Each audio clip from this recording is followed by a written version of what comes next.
准备跟那个李阳跟没有注意到这个。对对对，就是说那个。他说你要建立他的位置。对，他是说很累，他后来没有，本来是爬山，就是爬山的不好约，去爬那个苍老杯啊，去爬。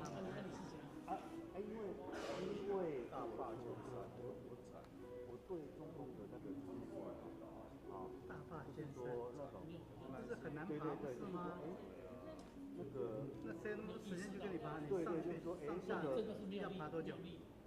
那个对，就是那你要3天2夜，那2天1夜就是波兰嘛，一天可以，非常密集。没1天也可以，一天只能爬的可以啊，山脚下爬一爬，可以啊，那个一样，骑行军啊，没办法啊。对，啊就是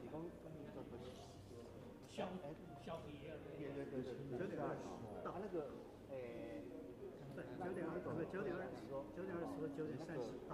你那个9点20走30、40那个也是这样对不对？哇，这北京撞到。为了兵嘛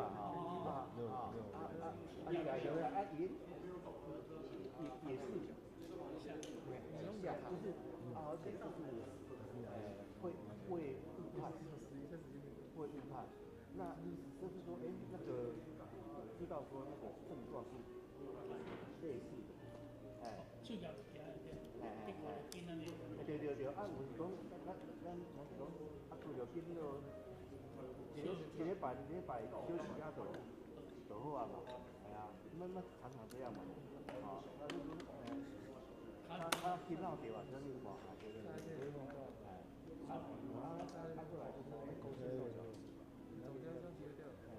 过来就是我们在国外比较为什么？因为大家是在跟外面讲，在台湾是跟公司。我们在外面能够活下来都不容易，自己开灯、自己采访、自己写稿、自己弄，有时候自己是对，练稿，误判正好，你自己忙得不得了，你哪有时间？而且那人没有那么少，一个人做完。到医院之后，说你们做。对，你只要能在公司待下，能够留在社区这样的，你在社区能够混下来，就不容易。对，啊，医院会理你。你走进去，没有啊，那个混不下去，他有一个根本没办法采访。那个评估嘛，比如说到急诊，对啊，也急诊。分类。对，分级那个他是讲眼神啊，上面有吧哈，那个中天用中天的讲价很清楚的是说，那个对，那个就送啊。不是我知道，那你中视对啊，一个正的中间2个病人没有，你懂意思吗？没有，你懂意思？没有，我感觉我到中风。没有啊，我就帮你评估。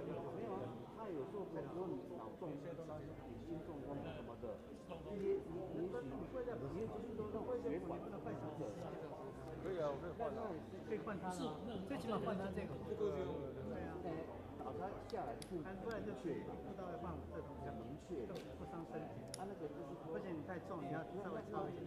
真不是摔倒，没事，就是说那种不自己车杆。那天有些人就拜拜。不知道对中风的理解。这个在公司也有那个。一个是心血管的。贵很贵了，可是我忘记了。我们是他一出来就买，所以比较贵。后来稍微降价。忘记了。这刚出来是手举，很久了。他们那个什么不便什么的。对，啊那个很简单的，他那个一下就知道。对啊，不知道，就一般，我一次是倒下来。我有一次下面受伤，那刺激不高，他有时候他会不会你们直接打其他不要等到一些。不用，我就直接回家里。那你做另外一个是到处去，他是完全改变，就是没有，我是走进去的，我没有出，对吧？我没有手不包的东西，我就自己可是你回家里，然后他那个样，对，那你在现场什么是？因为他们简单现在有一个，你说拿那个，对啊，直接就带着他们检查，那是那些正常的，那个是，有时候是加一点，以前有道理，那现在没有正常啊。我你讲还是就直接跟导播机一样啊。医院去换车时候，他不会把它改成，就是没有，他会看没有，这边几条，还有就是3级医生送会啊。那我有这样的经历，我走进去，我骑车去，没嘛，那个觉得快要一个就是快。用外表啊，比如说那种电瓶车一样啊，没有了，那里面它那个易碎很清楚啊，爽的这种。你错好像没有，还有说两会该讲说有动物说要管理。对，司机包说现在有2个圈子，就是有走的，你根本传你把，哎，对。如果你讲不错，你把2号码，2号码，反正你现在没有啊，你们有那个像你司机包跟我跟中华电信申请这个5块会。他会多几种外表不一般又比较宽，那个看不出来就是那个，有时候就是那种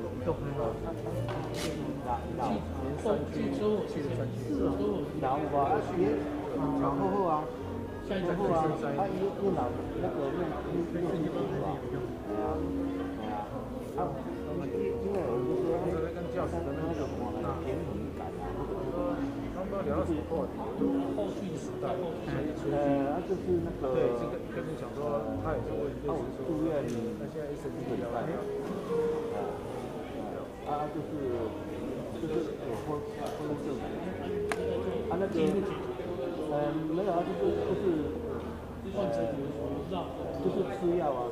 他没有可以做啊，没有啊，有啊，知道。因为那个什么核磁共振啊什么的，到那个灌肠，他们做灌肠，就很简单的啦。先把症状压下来。对。先用药物控制，那你现在要保养？就是不要太累，就是这样子啊，这个是我这样试。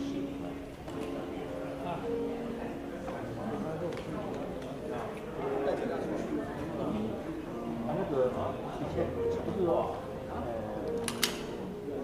一般概念就是说中风，就是把那个。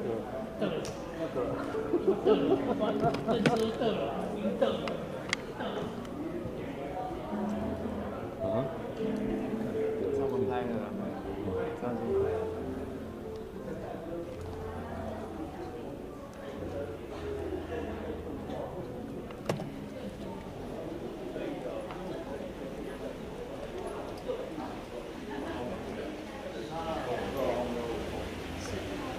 帮我们先个好不好？来这样子。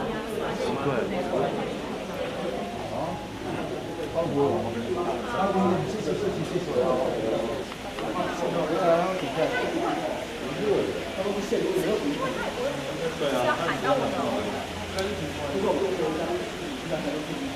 主任，谢谢。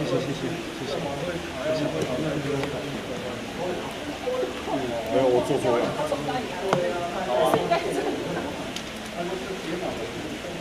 反正他最后在从这个门进去了。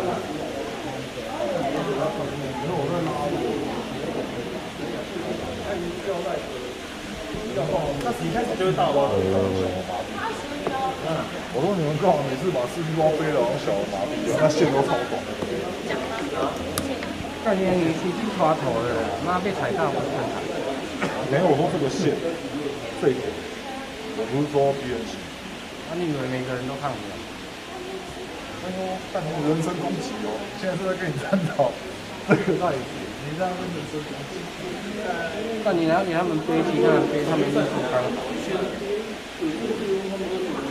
它是直接这个侧面还要拉比，还要拉比，然后走起来。就是问说，上100%过去，100%过去。这一个对啊。其实蓝营内部现在就是2派，一派就是他们的大的，他们是好的，另外派的是不是啊？如果他们这个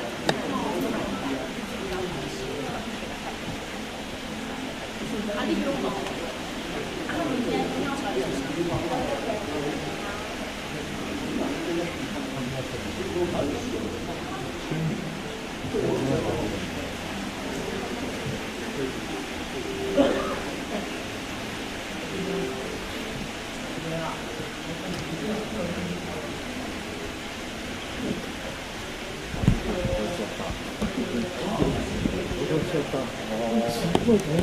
个不是你这个金它没有？哦，就找不到。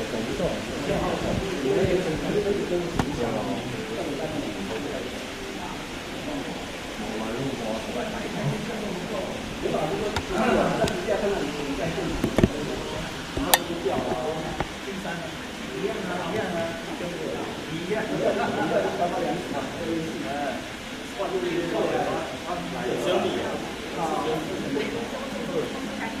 他妈的，不是我回来拿，秀啊！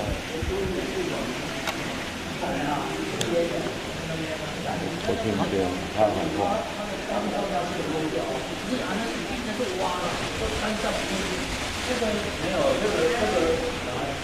河流有满出来的，遇到了建筑，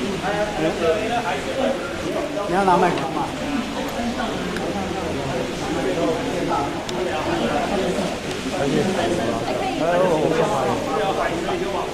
对啊，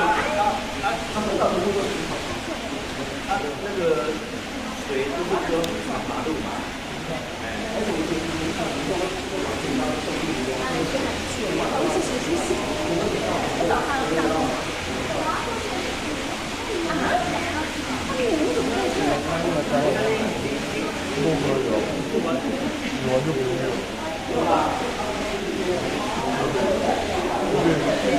那你记得帮我打点肥皂。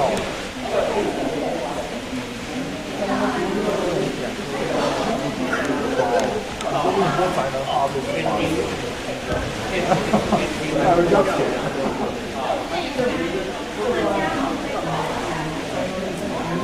看看有点吃一堆人那边早上很多网啊，赈灾啊。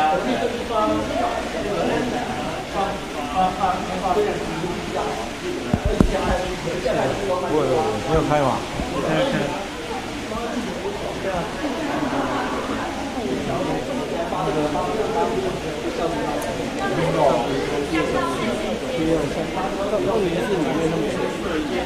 我是接到手机来，我接到手机来。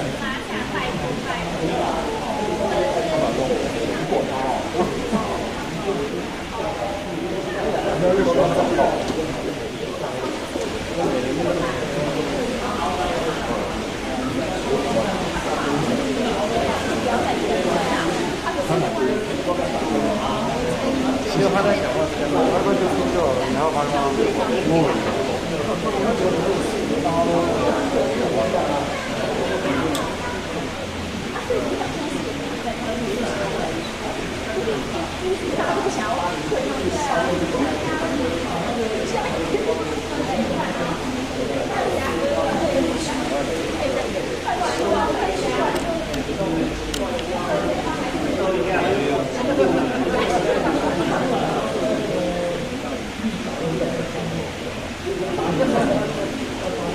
你手机有带，在身边啊。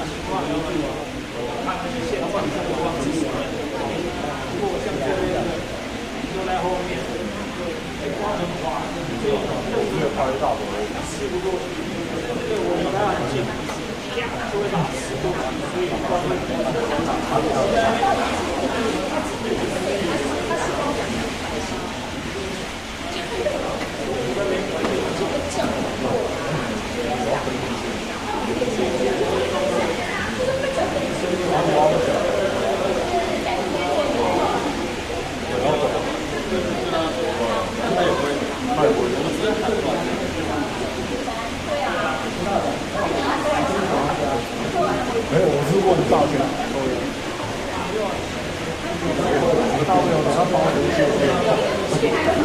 这是我们这个人生教育就可以直接我之前是我帮主哥背他包，我背自己的包背他包，我背2个包送了2个小时，结果后来他跟我说泡水。再加水生水。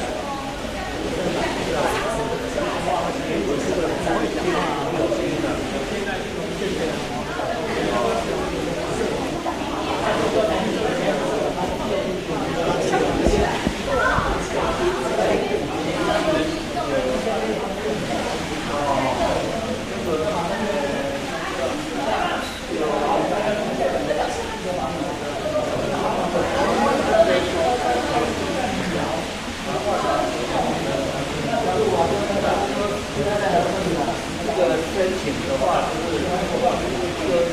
麻烦了。这个价钱要说，买在外地，然后就是拿外地的时候再去试。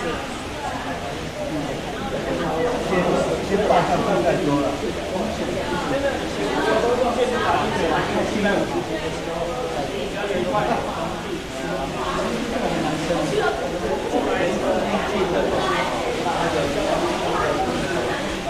他们做这个是考虑到风险的。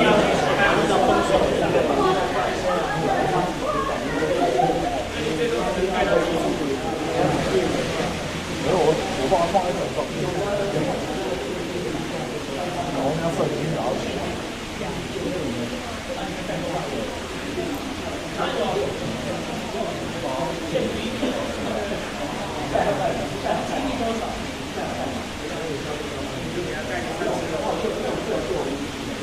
盖个30种，那就给他盖30种以下，让他都在那个才会有起价。当然，用这种包，因为它这里面有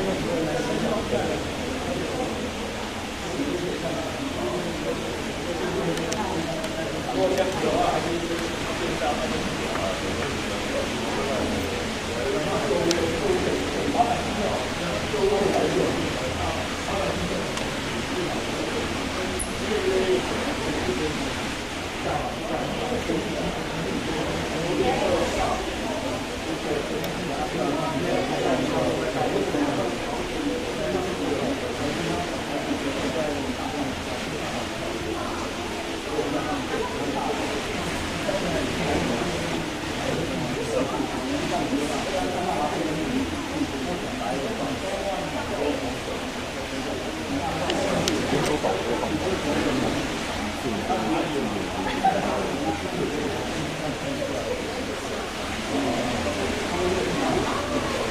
那就复活回来方式。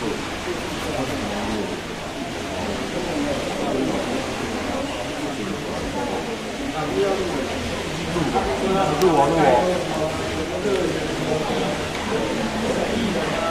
我。盖啥地？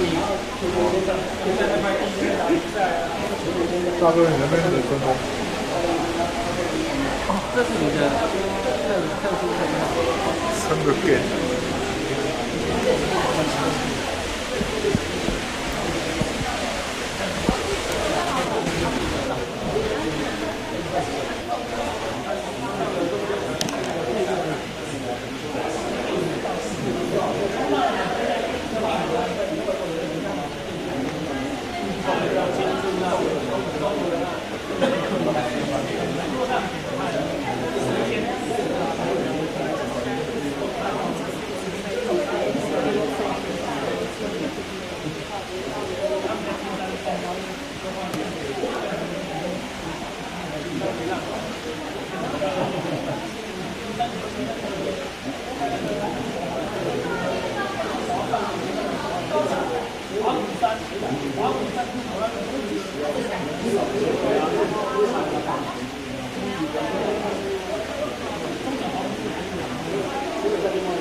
干，没关系，他都这样。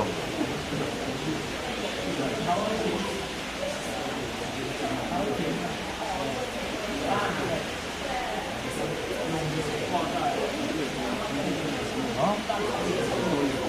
最后一，这很恶心。你今天干嘛跟我穿？他今天跟我穿起来。是你跟我穿还是我跟你穿？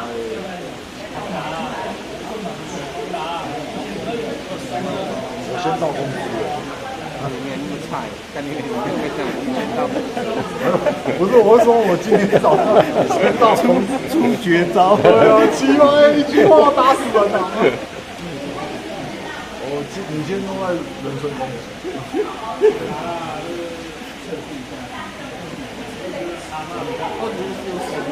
我是公平啊！我是说没有奇怪。如果说你给我听到，傻子都知道你信到了。我是说今天，我5点半就会到公司。主要是我实在是太早了，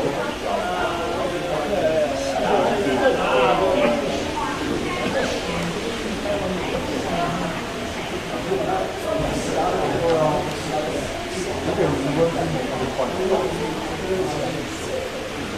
啊，开车比较快。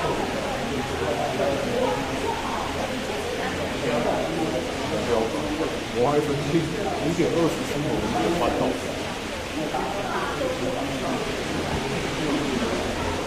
我知道啊，最好就是前面。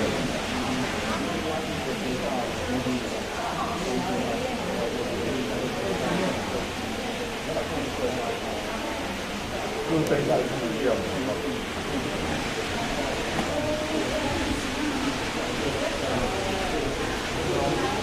无意中。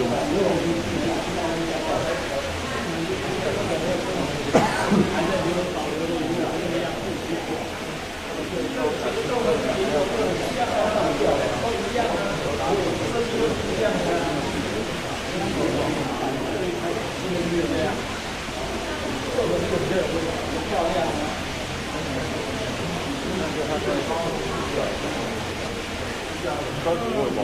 他们的人上去，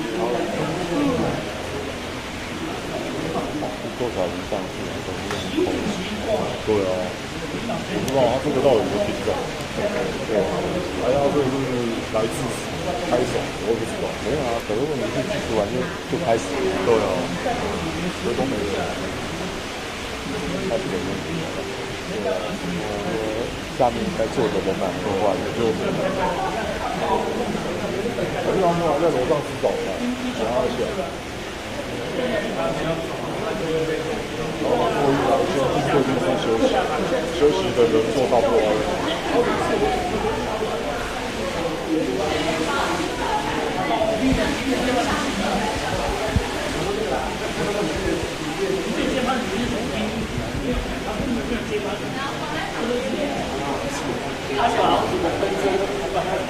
对啊，对啊，真的办公室的就是要那个。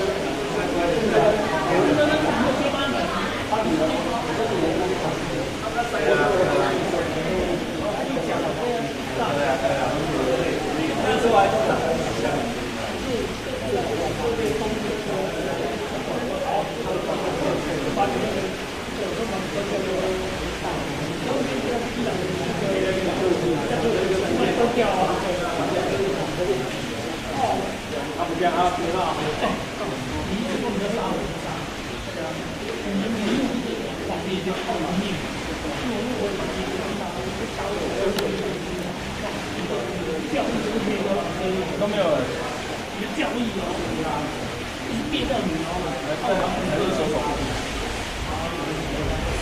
他走不可以走，他楼上没有人，他们去门口后面接他们的人。对啊，他不发车，门口直接下了。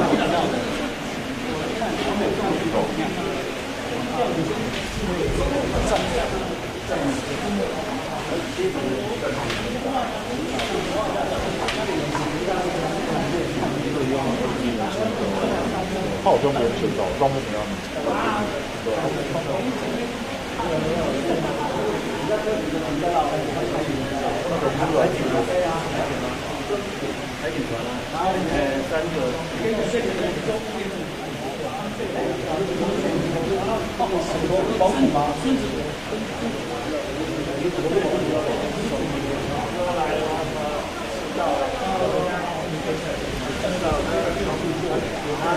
知道正常的啊，对啊。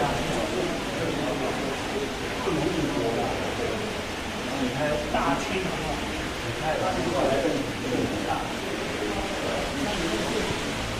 直接就在机器上吗？没有，应该要缓清一点，不要送。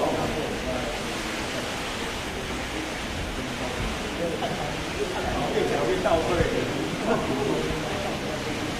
干脆他妈追到长按算，那个按的差不多，请按的时候，请过来，按的时候，他那个现在身体跑掉。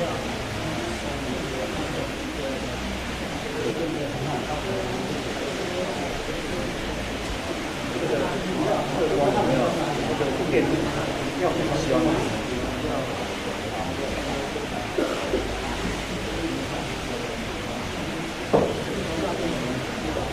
以前就是这方面的，这方面的，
没有，出关比较少，直播的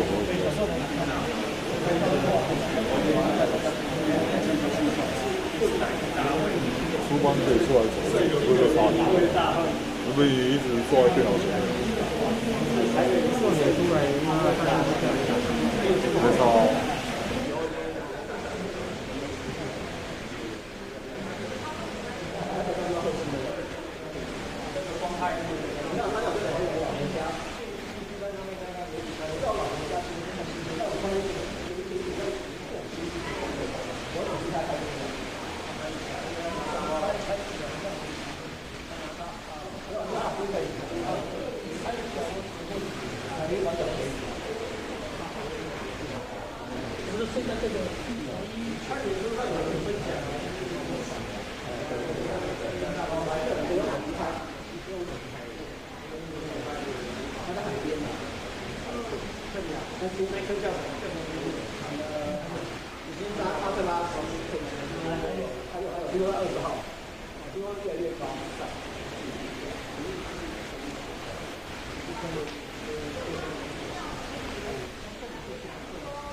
好，谢谢大家哈。好，谢谢大家。会马上开幕。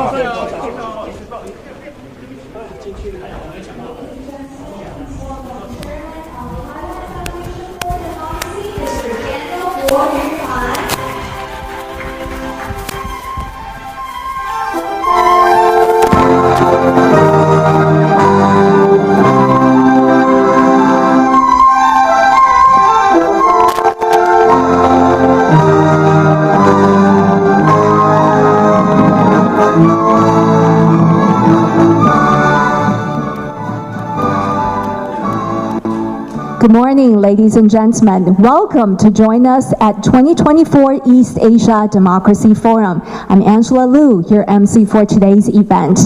The East Asia Democracy Forum, EADF, was founded in 2014 as an international forum to advance democratic progress in Asia. The EADF is a network of civil society movements and organizations that promotes and consolidates democratic development in the region. It focuses on strengthening solidarity in Asia and facilitating concrete strategies to assist the democratization process in Asian societies. Today's event is hosted by Taiwan Foundation for Democracy, the TFD, which was established in 2003 and is Asia's first national democracy assistance foundation. To begin with, we would like to invite to the stage TFD Chairman, Mr. Daniel Guo Han, to give us the opening remarks. Ladies and gentlemen, please give a warm welcome to Chairman Han.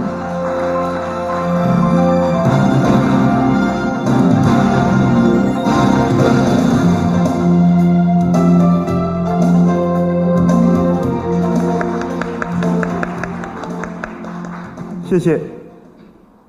非常感谢大家，蒙古妇女基金会的阿格尼执行长，我们民主基金会的廖达奇执行长，卢月忠副执行长，各位东亚论坛所有的成员代表，各位媒体女士先生，以及各位所有幕后工作的伙伴，大家早安，大家好。董事长早，董事长好。谢谢。首先，本人代表台湾民主基金会，欢迎大家莅临2024年东亚民主论坛。本论坛距离上次2019年在实际的办理，已经将近有5年的时间。过去几年呢，因为 COVID-19， 所以疫情的影响，许多会议皆改为网络上来办理，大家没有办法实际见面来会谈，非常的可惜。那疫情目前慢慢趋缓，今天大家又可以齐聚一堂，本人得以跟各位面对面来话家常，来报告事情，是莫大的荣幸，感到非常非常的开心。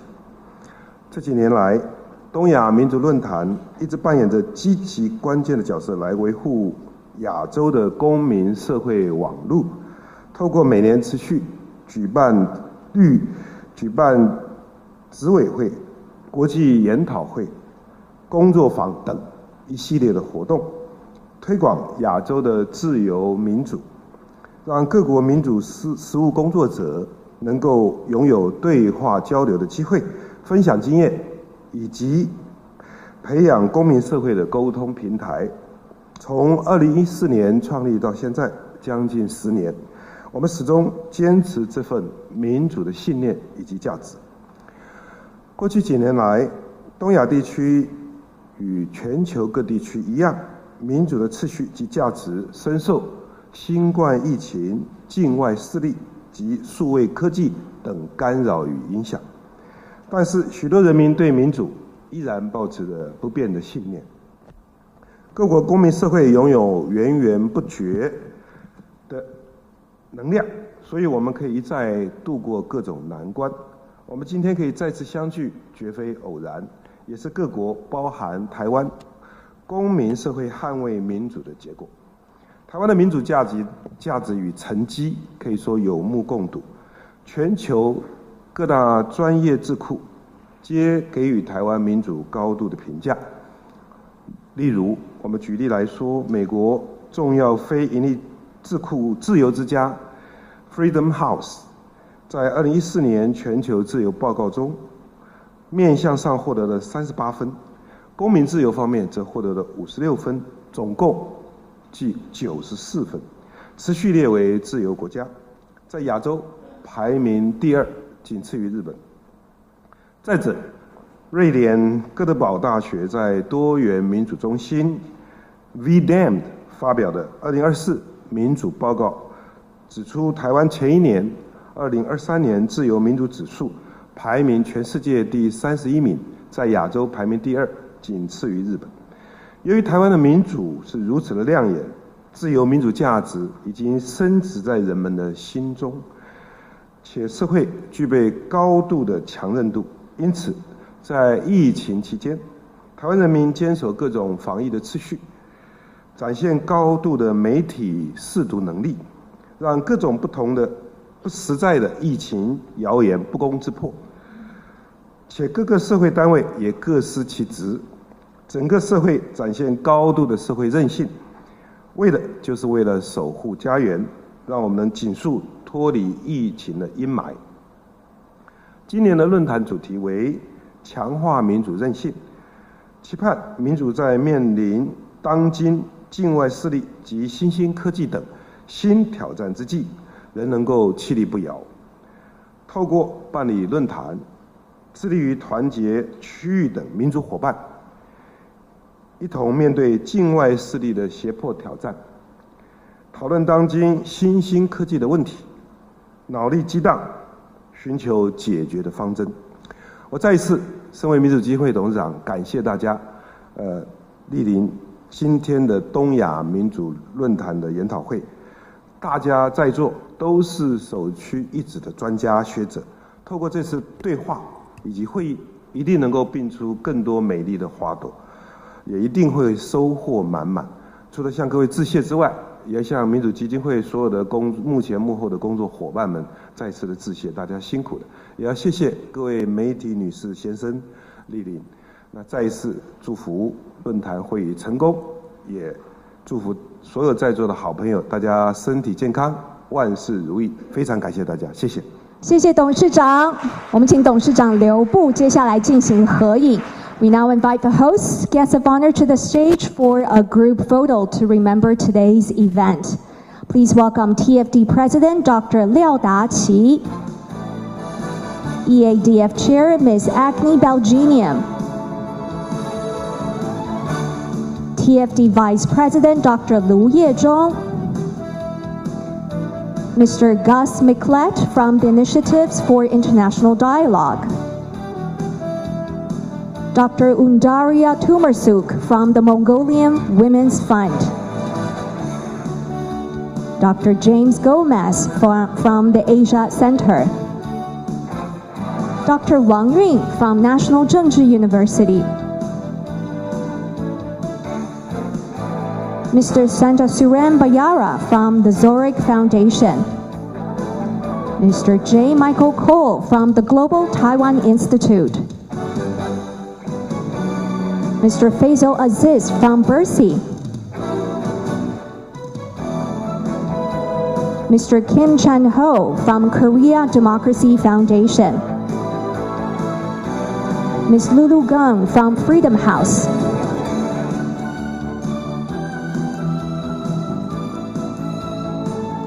Thank you very much for joining us on the stage. And now, ladies and gentlemen, please look into the camera in the center together. 请大家一起看中间的摄影镜头。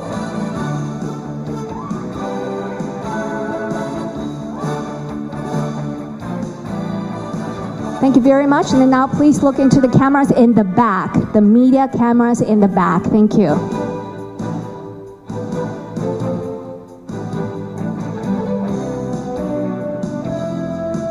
Okay, thank you very much for joining the group photo. Thank you. 谢谢所有来宾的配合。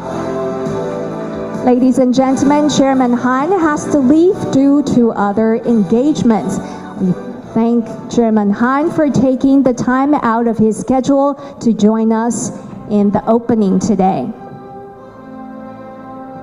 非常感谢董事长今天早上莅临我们的开幕。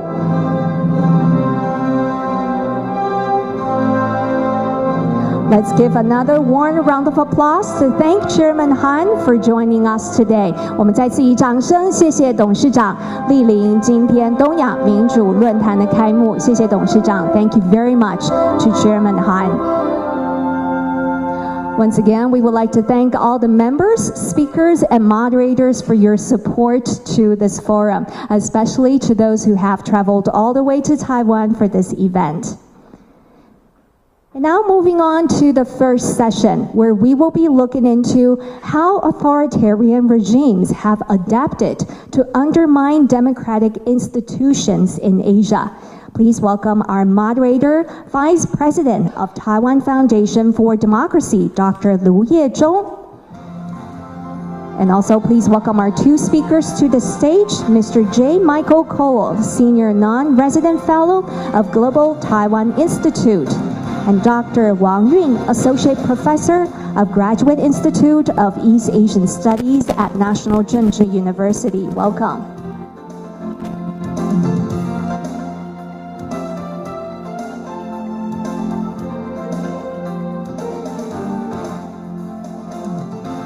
Let's now hand the floor to our moderator, Dr. Lu.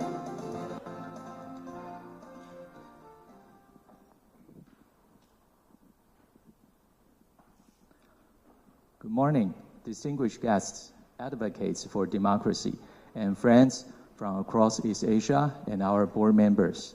Welcome. It is my great honor to welcome you all to the very first session of the East Asian Democracy Forum this year. As we all know, the EADF is a network of civil society movements and organizations that promotes and consolidates democratic development in the region.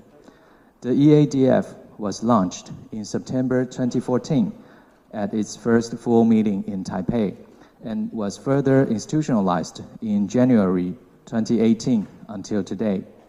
The EADF hopes more democracy advocates and civil society organizations can exchange their ideas through the forum.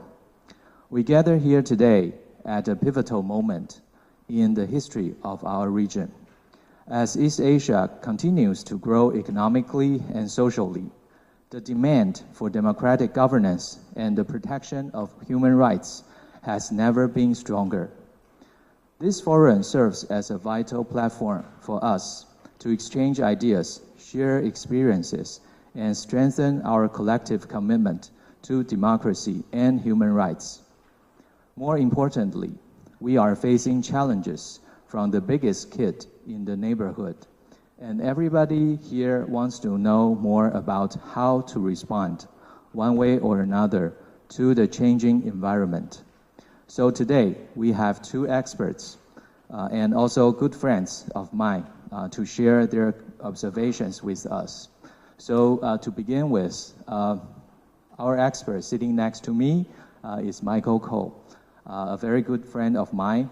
Michael is a senior non-resident fellow with the Global Taiwan Institute in Washington, D.C., and also MacDonald Laurier Institute in Ottawa, Canada, and the Taiwan Hub at the University of Nottingham, UK. He is also a research fellow and executive editor with the Prospect Foundation in Taiwan and a strategic consultant for various governments and private sector. His latest books, Insidious Power, How China Undermines Global Democracy and Cross-Strait Relations Since 2016, The End of the Illusion, were published in 2020. He is very productive, and I do admire him. Welcome, Michael. And our expert sitting next to Michael is Dr. Wang Yun. Wang Yun is Associate Professor in the Graduate Institute of East Asian Studies, National Zhengzhi University. He obtained his doctoral degree in political science from the University of California, Riverside. His primary interests include human rights, religious freedom, cross-strait relations, and transnational activism in East Asia. His current project is about understanding faith-based political prisoners in Taiwan and China. Wang Yun is also a very good friend of mine. We have known each other for more than 20 years. Yeah. And both of them are really the experts on the topic. So right now we are going to move on to their presentation. I think each of the presenters have about 15 to 20 minutes, and then after that we can open the floor and begin our discussion. So without further ado, please join me in welcome Michael first.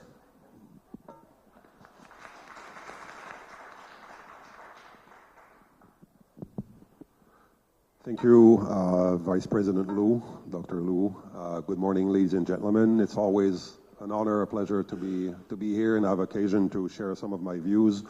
First off, I would like to congratulate President Liao and Vice President Liu on their recent appointment at TFD. You have a chance to continue very important work that TFD has been doing over the years, and very happy to see that you're in charge now. Very good. I also would like to point out that it was Dr. Liu's birthday yesterday. I think he's turning... Happy belated birthday. I think you're turning 28, right? Give or take. Okay. Anyway, happy birthday. Okay, having said this, it's always a challenge to address this subject in 15 to 20 minutes. I always tell people in the audience, throw something at me if I go beyond 20 minutes, because I could go on for the entire morning. A lot has been said about authoritarian influence over the years and the toolkits that they are using to try to undermine our democratic institutions. So I felt that it's a little bit difficult to find something new to talk about, and I don't want to regurgitate what every other expert has said on the subject over the past few years. So we need a fresh angle, and I think it's important to have fresh angles because we don't want to constantly think along the same lines, because our opponents are constantly changing their strategies as well. So they are trying to find ways to penetrate our societies. First off, it's very important to remember as well that when we talk about political warfare or sharp power or however you name it, this is not something that Beijing, that Moscow, and other authoritarian regimes are only doing in times of war or in times of conflict. For them, this is a continuum. They're always doing it, and they dial up or down as needed. They're always on the lookout for opportunities to penetrate our societies and to weaken and undermine and erode our democratic institutions. So even at times when relations seem to be going well, and we certainly saw that in the Taiwan Strait a few years ago. That does not mean that the authoritarian side is ceasing its activities to try to undermine institutions.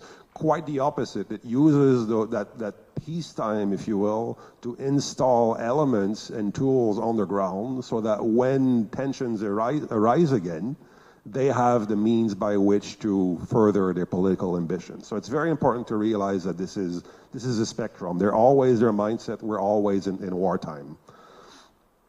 No doubt we are currently dealing with what I would call an axis of authoritarianism. So again, with China and Russia as the leaders, but more and more a number of other non-democratic countries bandwagoning and trying to find strength in numbers. So among them, North Korea, Iran, Venezuela, Belarus, Hungary, Serbia, are all countries that are also benefiting from the activities that regimes in Beijing and Moscow have been doing in recent years. They certainly don't have the capacity that these two countries have to undermine our institutions, but by bandwagoning, by joining force as part of that axis, they're able to achieve a little bit more than they would if they were doing that on their own. So we keep talking about the democratic camp, but also we need to realize that there's an axis of authoritarians that also is consolidating and more working together as well as opportunities arise. So Moscow and the CCP primarily are seeking to overthrow or overturn the world order that has prevailed since the conclusion of World War II in 1945. And they are also seeking to empower other autocratic allies to try to overwhelm us and to distract us and to overstretch us. And by weakening us, they can further advance their own ambitions. These regimes are sharing the tools, they're sharing the technology, and they're sharing the lessons learned with those smaller autocratic countries so that they can also further their ambitions. They're also providing political cover at institutions like United Nations, through votes at UN General Assembly and others. They're also providing support and backing for regimes that are also violating the rules as we know them. For them, it's very clear that the status quo, so the order that has prevailed since the end of World War II, is no longer acceptable, it's no longer tenable, and they are on the offensive. On the other hand, the democratic camp wants to maintain the status quo. So there's a little bit of an asymmetry in the will to do things. We're playing defensive, they're playing offensive. So that also puts us at a disadvantage because there is not that urge, there is not that drive that you would find in a constellation of countries that are seeking to break things, to undermine the world order. So they have more, I would argue they have greater commitment than we do in that battle, that clash of ideologies, or that new Cold War that we're currently engaged in. So what the tools that authoritarians have in common is their exploitation of our own vulnerabilities. And this is the area today that I would like to focus on, and I think is the fresh angle that might be beneficial to our conversation on the issue. If we don't recognize that we have weaknesses, foibles, vulnerabilities, we will not be in a good position to seek to counter the detrimental effects of authoritarian influence in our own societies and institutions. So we need an honest accounting of our own weaknesses and our own blind spots. So today I'd like to talk about two, what I would say, key weaknesses that have undermined our ability to counter that threat from authoritarian regimes, but also two key vulnerabilities that authoritarian regimes are exploiting and are seeking to exploit in their efforts. So the first one is division, polarization in our own societies. And the second one, I was struggling for terms, but I'm calling it the dysfunctional democratic camp. And you'll see what I mean when I talk about that later on. So the first weakness, so divisions and polarization. Democracies, there's no surprise here, are increasingly polarized. We're seeing this in the United States, we're seeing this across Europe, we're seeing this in my home country in Canada, and we are unfortunately seeing this here in Taiwan as well. Citing the political scientist, historian Timothy Schneider, A few years ago, in one of his books, he said that the greatest threat to democracies is when political parties start regarding other parties within their country as the main enemy, more so than the country or party that represents the existential threat to the country. So to use the example of Taiwan, for example, the Greens and the Blues regard themselves oftentimes as the greatest enemy, and the CCP from outside benefits from that, and I'll get into that in greater detail. So these divisions, that high polarization, creates opportunities for exploitation by authoritarian regimes from the outside. And for them, what they seek to accomplish is to use an array of instruments to amplify that polarization within the targeted society. So they will use any issue. It does not even have to be about the main political objectives of that country. So they can target that targeted society with issues like COVID vaccines, access to products, food products. They can talk about Brexit. You can talk about the elections right now in the United States. Even issues like LGBT, even issues like transgender issues. If you live in Taiwan recently, there's been battles online on that very issue. These are all the kinds of things that, particularly thanks to social media, keep us divided. And it creates, it consolidates camps, it distracts people from what the real existential issues are. And that, in turn, creates openings for exploitation by authoritarian regimes working from the outside or their proxies within the country. So that exploitation of polarization consolidates, it hardens camps, it undermines social cohesion, and weakens our ability to unite in the defense of our countries and democratic institutions. So in that particular game, or in that strategy, the external authoritarian regime also relies upon what we call proxies.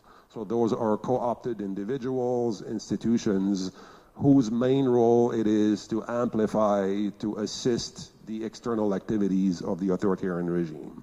So co-optation is I would say, one of the principal instruments in the authoritarian toolkit as they seek to undermine our societies and advance their own interests. So co-optation occurs at different levels. It can be politicians, it could be current, it could be former, it could be heads of state, current or former, it could be entertainers, it could be academics, and it could be, I hate that term, but influencers. So the people on YouTube, I don't use a lot of social media, so I can't name them all, but YouTube, TikTok, Little Red Book, Instagram, Facebook, you name it. There's a lot of activity going there, and that has been seized upon by authoritarian regimes as well in recent years. I will use one recent example of the uses by authoritarian regimes of influencers and proxies, and that would be the days or the week leading up to the Joint Sword 2024B military exercises that China held around Taiwan a couple of days ago.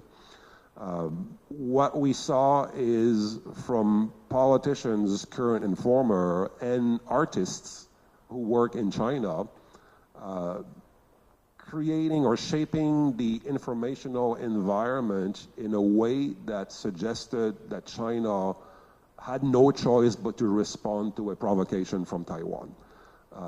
And by creating that image, you have an authoritarian regime that is using a Coast Guard, a militarized Coast Guard, and the armed forces to threaten a democracy over something that actually never happened.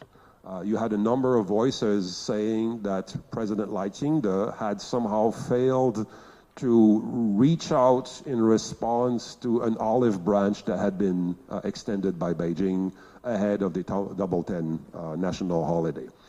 A lot of us who watch these things very closely were looking for that so-called olive branch, and we have no idea what it was. We don't know what the said olive branch was, and in reality, there wasn't one.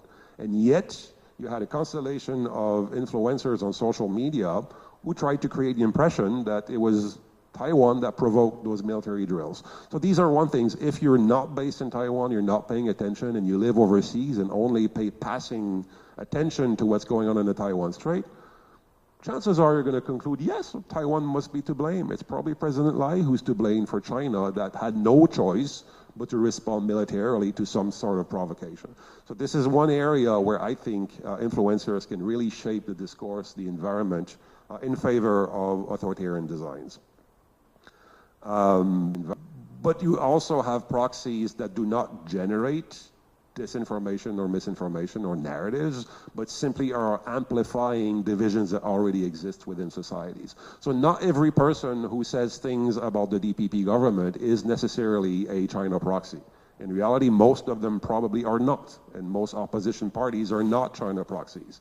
But by further consolidating the divisions, by themselves using disinformation, they are making the life of authoritarian regimes, in this case Beijing, easier because they themselves are consolidating polarization in Taiwan, and they are creating new issues that can also be exploited by content farms, by social media under CCP control, the PLA and whatnot. So when you combine these two, so you have these divisions that are not ideologically aligned with the CCP, in Taiwan's case, and the proxies, then what you're seeing is an environment that is very, very conducive to the weakening of society, and that certainly helps regimes like the CCP to advance their interests within Taiwan, and weakens their ability to deal with the existential threat. The second, moving on, the second existential weakness is the dysfunctional democratic camp. So by this I mean, and again, up until recently, I also led the program at the International Republican Institute on countering foreign authoritarian influence. And I had a chance to travel to many countries and work with several partners, some of whom are here today. So that gave me I think important insights into how the democratic camp is seeking to respond to the threat posed to our institutions and democracy by authoritarian regimes. And I think it helped me identify areas where there might be some dysfunctionalities and weaknesses that we really need to think about. Because if we keep doing the same thing over and over and over again, I maintain that we would be at a serious disadvantage. So for one thing, I would say that there's a certain lack of urgency, I would argue, in the capitals of the countries that are providing most of the funding for the countering work that is being done globally. And the reason for this is that, again, speaking for myself, I've lived here in Taiwan for almost 19 years now. It is a lived reality. We are a frontline state. On a daily basis now, we see what the Chinese military is doing to threaten us, but we also experience the different means by which China uses political warfare to undermine our institutions. So for us, it's very easy, especially people like the people in the room today, we live that. That's a part of our work. This is a lived experience. This is something that is real, that is concrete, that we experience on a daily basis. For people overseas, they don't necessarily live, I mean, if you live in Ukraine, obviously it's a lived experience as well. But if you're in Washington, D.C., there is no sense of urgency. No one threatens to invade them tomorrow.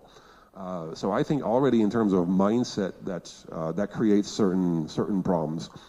I would argue as well, and I'm not here to name names of our organizations, but I would argue that the main ones have probably gotten too big over the years. Some of them are decades old. They may have ossified a little bit.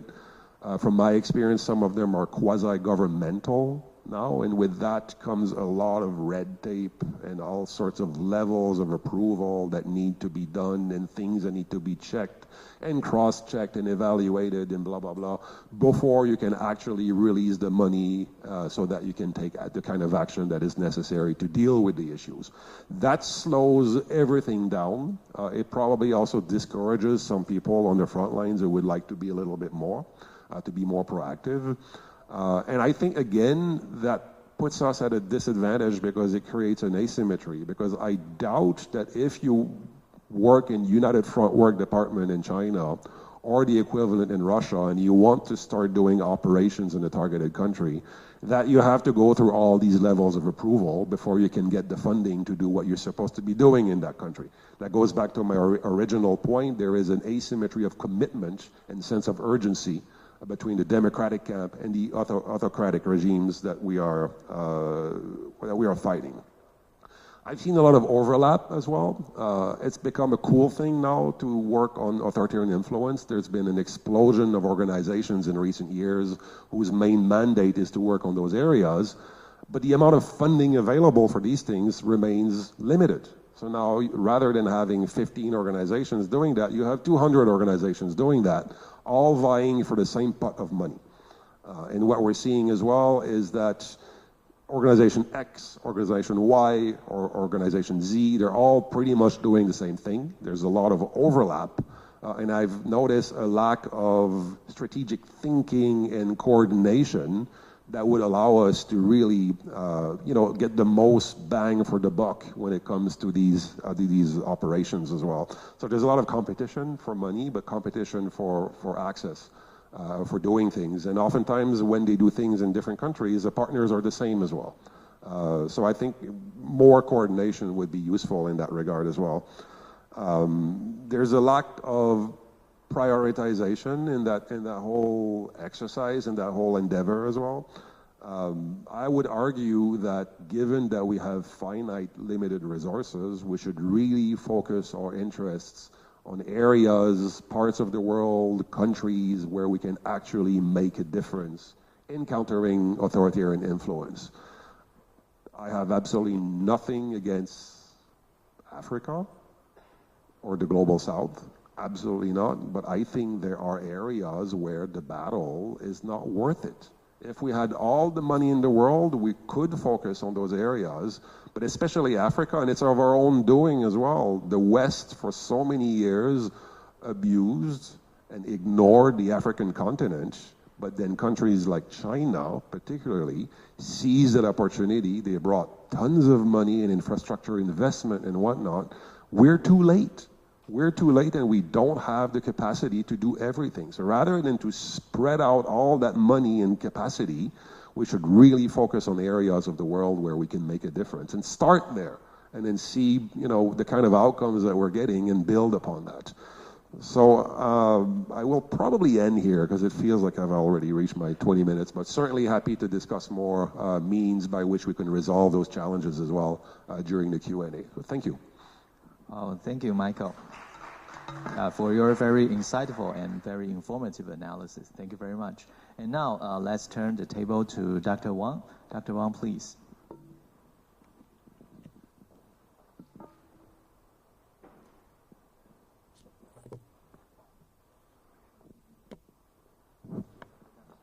I want to share with you some pictures, so that's the reason I have the PowerPoint slide, so hopefully you can see it more clearly.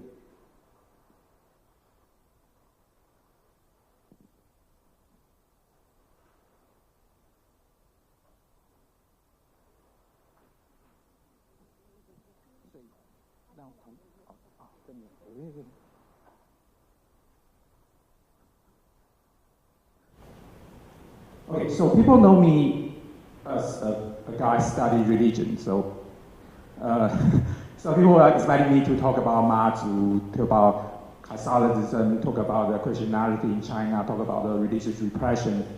But today I want to talk about a little different, but still I will use an example from religion. So, I got a many phone call asked me to comment on the Li Zhang has been invited to travel to China before the presidential election, talk about the Mazu pilgrimage. Other folk religion in Taiwan were invited by Chinese authority to visit China, and many people call this United Front, right? Many people call this infiltration. Many people call this I want to second Michael just mentioned. This is one of the areas, right? We have the vulnerability because people have very different ideas, people have different identities, people doing many different things. Some of those things will be utilized by the Chinese authority to divide and to weaken our society.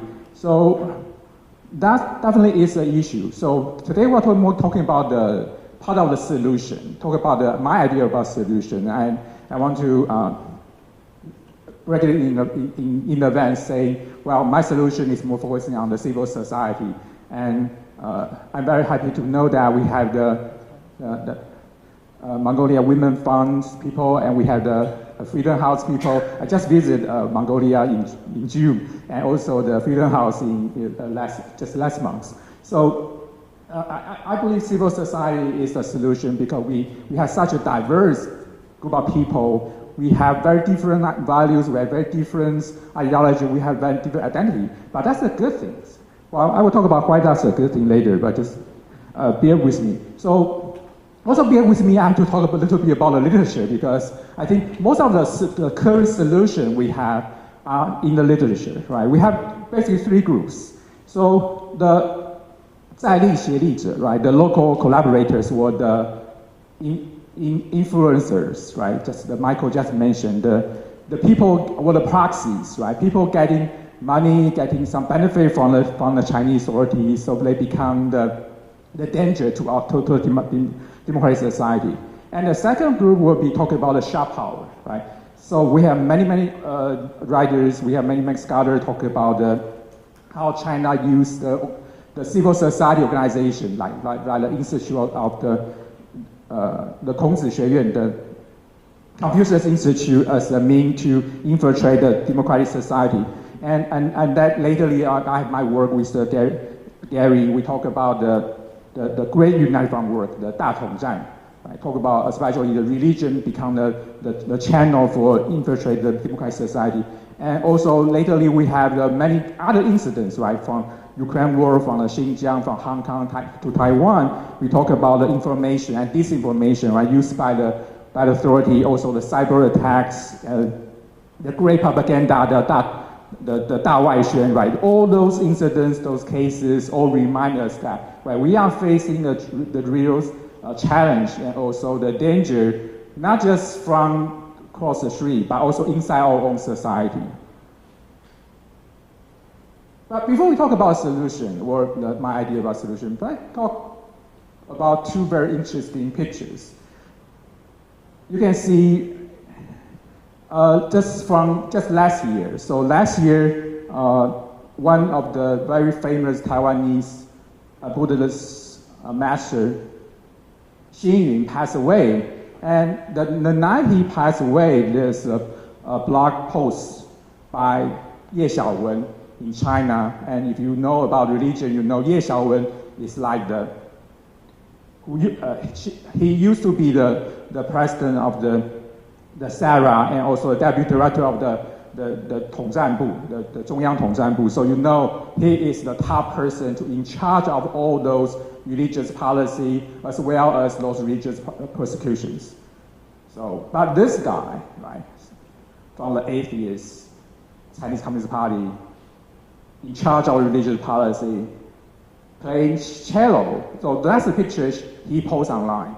Okay, he personally posts online to show his respect and memory of this Taiwanese monk, and saying, well, 蓦然回首，那人却在灯火阑珊处 means I miss you, my friends, even you pass away. So if you know the news about this event, you know later after the death, there's a trouble between Taiwan and China because the Chinese authority want to send a delegate to attend the funeral, but our government say no. So they become a big event and dispute between two sides. Why a Chinese Communist Party member played cello for a Taiwanese monk? Right? Think about that. I think this is very surreal, but also very interesting to look at how religion play a role in the cultural relations. And that's the second one. That's a few years ago in 2010. That's another top Chinese religious affair officers visit. By the way, that's taken in Taiwan, in Taipei and Kaohsiung.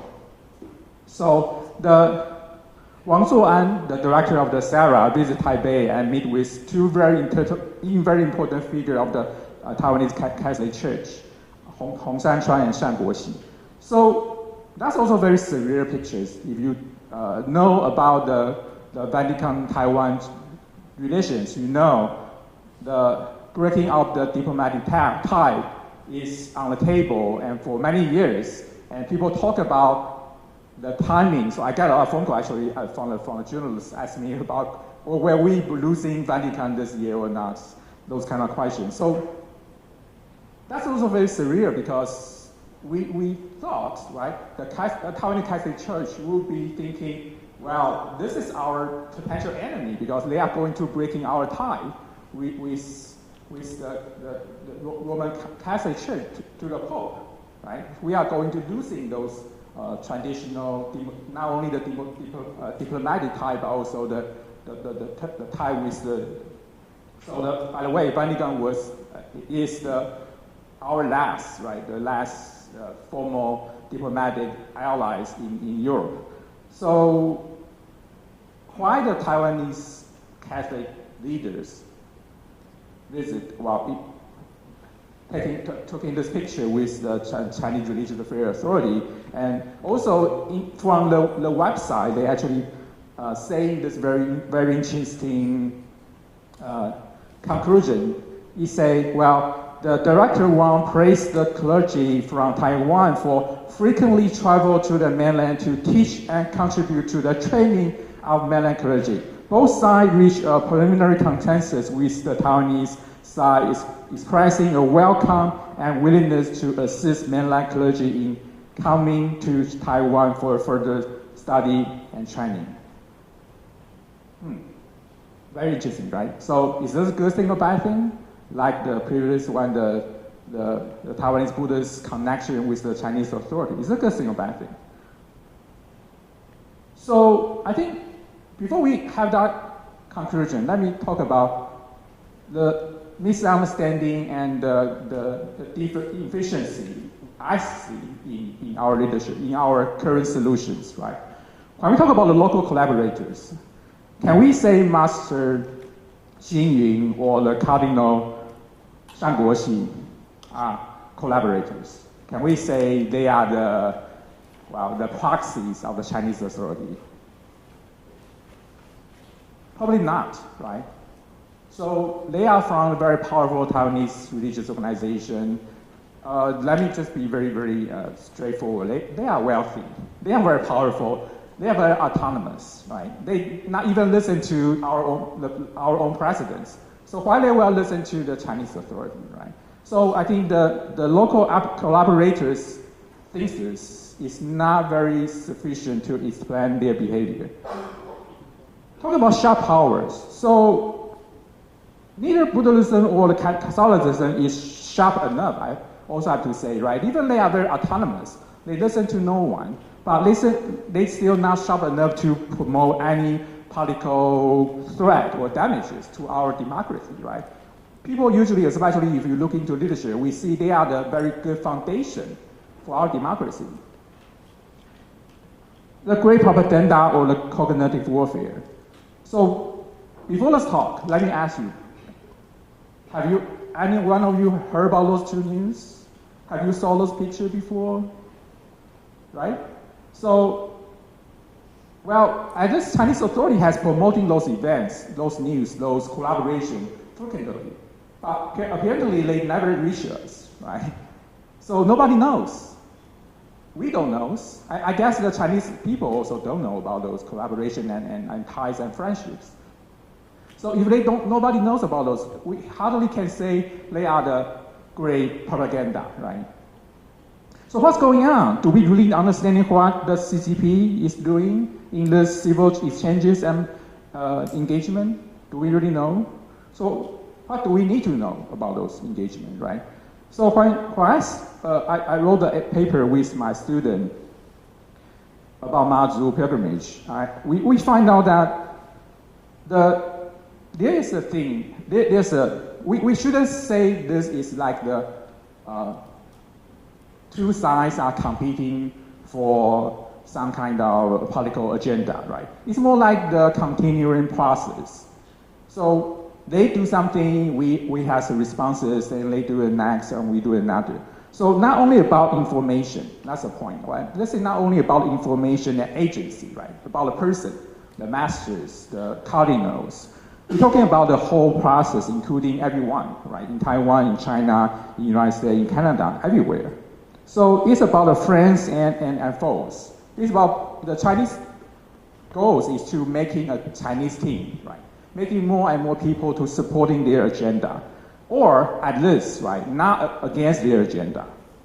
So this is we saw earlier as a transnational, the contentious and dialectic, the battlefield, right, between China and the rest of the world.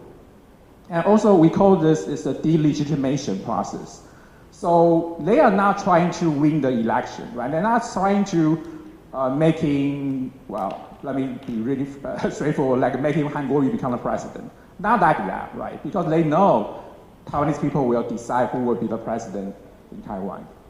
And they know even they can buy out few religious leaders, some business tycoon, or few movie stars. But those are not enough, right, to move Taiwanese democracy. So their goal is never to win the election or winning the hearts and minds of the Taiwanese people. They are trying to weaken, they are to divide and to making us, right, fighting with each other, making us to criticize, finger pointing at each other. So because we see each other, some are getting a welcome from the Chinese authority, some are travel to China frequently, some are, well, in their birthday party, they has a Chinese officer to play cello for them. So we get angry, right? We saw those pictures, we saw those information, we saw those images, then we get angry and we point finger at each other and we become, like Michael said, we are divided, right? We are polarized. So that's the true danger. And I believe that's the goal, or at least the political goal the Chinese authority can do at this point. And we should be to prevent that to be happening, right?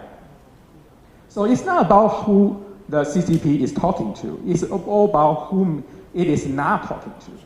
So he is not talking to is the key, right? Because he tried to divide and making people, okay, because you're not welcome, right, in China. You are our enemy, so you are something and something, and people should be avoiding you, right? We all know China put out very, very straightforward right lines, right? So some certain kind of people or subjects you shouldn't talk about. You are the professors in the university, you shouldn't study, you shouldn't talk about those things.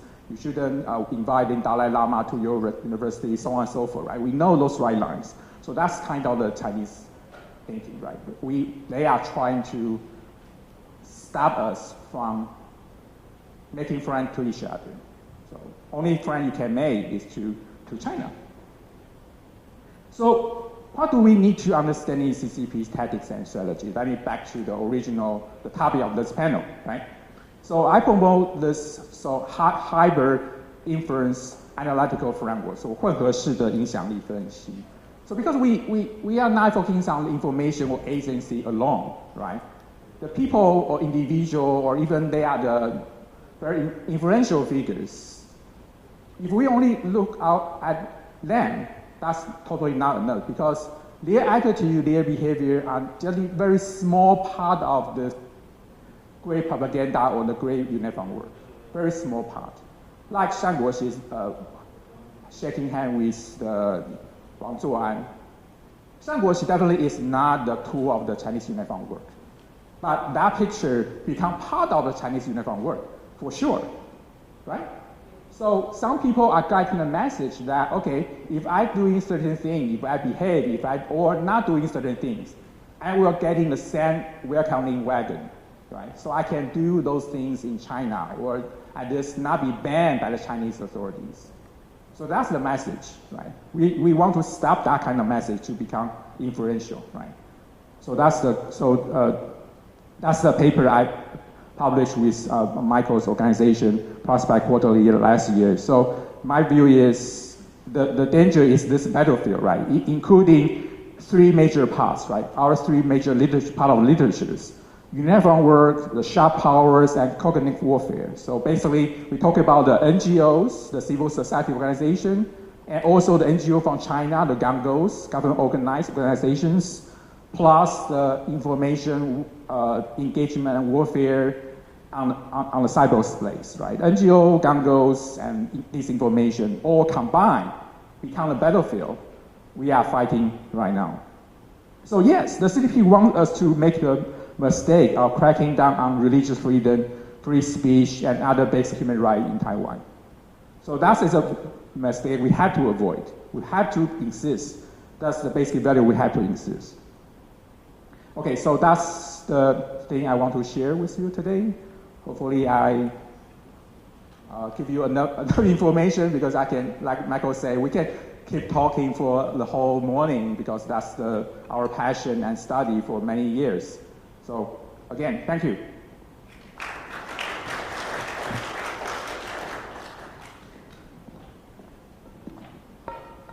Okay, thank you very much, Dr. Wang Yun, for sharing your own observation. And I found that very, very interesting in the sense that you provided your observation with the hybrid influence. I think this is the one very worth noting for all of us, because I think for authoritarian regimes around the world, this kind of things would not happen only to Taiwan, but maybe to many of our friends in this room right now. Okay, so let's open the floor. We have about 15 minutes, so please feel free to raise your hand. And if you want to share your comments or raise questions to us, please identify yourself first. Okay, the floor is open. Please, don't be shy. Yes. Hi, Kevin Slayton. I manage the Freedom House office here in Taiwan. One thing that this conversation is making me think of is an ongoing sort of open and sometimes not open, sort of suppressed, very key question about access, not access, that's not the right word, allowing greater exchange between Chinese and Taiwanese citizens, particularly making it easier for Chinese to come to Taiwan. And I'm really curious what you think about this larger debate, given that obviously opens up additional routes to do some of the things, use some of these tactics. But on the flip side, and I realize why you're not talking about the flip side, given the topic and time, the flip side is there are benefits for the pro-democracy camp of having access to and relationships with Chinese people. You know, those routes also open up opportunities, not just threats. So is there a way to balance this, particularly in Taiwan, which has the existential consideration that some other democracies don't? Yeah, I'm very curious to know your thoughts on this within this context. Okay, thank you very much, Kevin.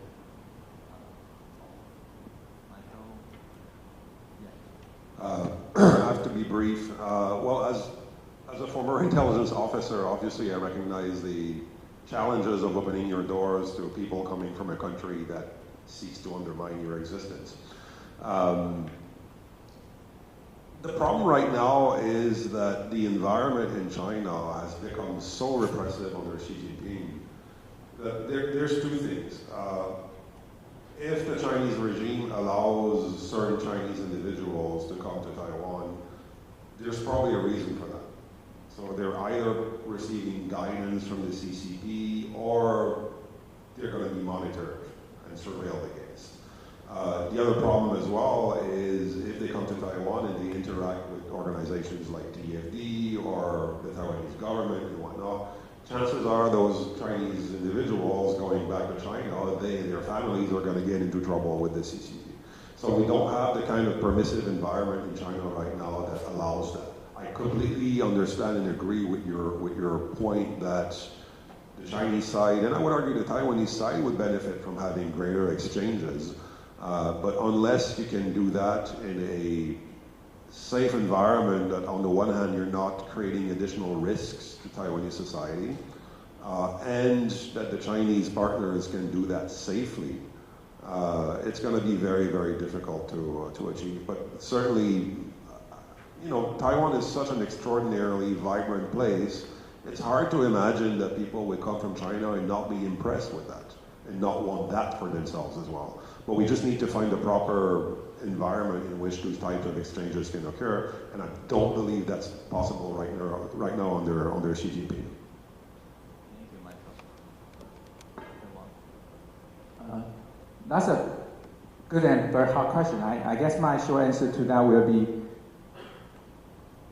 just keep the door open as much as we can. And also, I think in this case especially, we need civil society, especially because many Chinese people come to those events will be safer because they are not political, right? Well, apparently they cannot come to this event because the TFD has been banned by the Chinese authority, right? But there are other, if this event will be holding in my university, for example, in Zhendang, that would be a different story, right? The more the Chinese scholars and students and others potentially could attend. And that would be an opportunity for us to reach them, also they to contact us, right? And I guess the religious organization as well. So we see, for example, if you look at the Chinese officers who have ever visited Taiwan, the first stop of them will be always like the Muslim temples. Why? Because this organization become, well, on the flip side, there will be the proxies, right? There will be a proxy for the Chinese United Front work or infiltration, but at the same time, there will be the proxy for us as well. Because we can use those organizations and those non-political events to become the bridge for us and them to be able to keep talking to each other for the better or worse. Yeah. Good. Thank you very much. I think it is quite important to keep the door open, but I tend to agree with Michael and also Dr. Wang. Under the current circumstances, especially I believe in the case of China, because when we are talking about China's sharp power or fake news, those kind of things, we also need to factor in the current situation in China right now, politically, socially, and economically. We all know that right now, maybe China is encountering certain kind of economic challenges in terms of development. 朋友都知道我是很挑剔的，防晒乳我选 KS 皇家呵护抗光清爽高防晒凝露，因为它有媲美蓝光神盾的抓藻植萃，保护我在阳光下延缓肌肤老化，维持青春弹力，可以防御工作环境里的3C 商品。 各种光源对肌肤的伤害，擦起来清爽不黏腻。我特别喜欢它做到海洋友善，365天，天天抗光抗老化，是我的保养日常。你呢？呵护您，呵护全家人，专属你的 KS Royal Care 抗光清爽高防晒凝露。